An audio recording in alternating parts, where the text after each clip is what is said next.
Hello there everyone, back with you with another video. This is GMEC, by the way. Just thought I'd talk about batteries today. Got a lawnmower here, pulled the battery out of it, and as you can see, we hone in on here. We only got a little over 5 volts. Complaint was one start, they charged the battery multiple times, not holding a charge. I can't really find a date on the battery, so you look it over. I mean, don't matter the time or age of a battery, there's no date on it or anything like that, but a little quick test could be here that you could have the battery still in the mower, and if you have a typical voltmeter, if you have a battery that's kind of just cranking it kind of slow, in this case this one here don't really do anything, and see if I can do this here with one hand, bring it in. As you can see, this is a typical regular voltmeter here. You can even get them cheaper. Again, just showing 5.3 volts.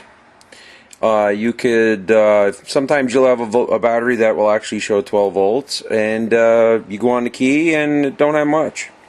But usually with a lawnmower battery, they only last sometimes 6 months, a year.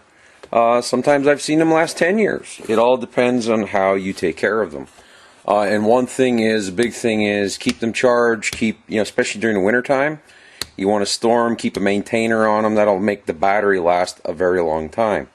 So here, real quick, while I have this battery off, just to show you how to do a load test on one of these, you want to take, so this battery here, if we zoom in here, you can see that this battery is 340 cold cranking amps.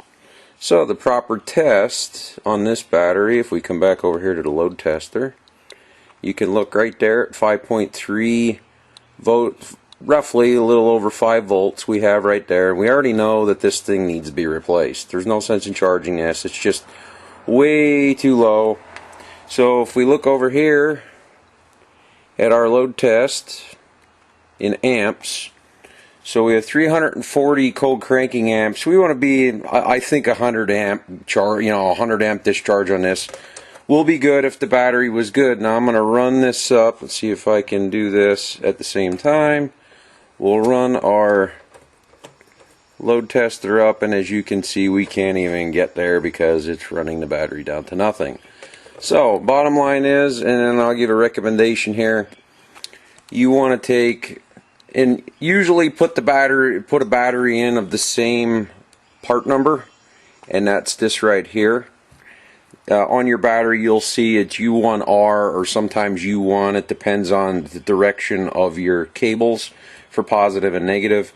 So the customer in this case here wants a large enough battery as possible he can put in here. So I'll do a future video on the battery that I will be putting in here, and that's a Deka. I've found that Deka batteries last a very long time, and that's what this mower is going to be getting, because they do plow snow with this mower in this case in the wintertime. So you want a very large cold cranking amp battery, as large as you can get in the lawnmower size.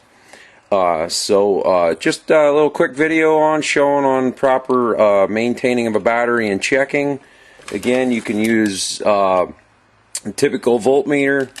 In this case here, I have a Chicago Electric. I use this on actually some diesel batteries or larger car batteries, and that's why I have this. This is a 500 amp load tester. This way I have a broad range of testing batteries. You can pick this up at Harbor Freight. I think I paid maybe 40 bucks with this with the coupon. I don't remember, I have it so many years, and it works very well for what I use for. It's very simple, basic, and not real super technical, which is what I like. So this is GMEC. Like, subscribe, and remember, keep on wrenching.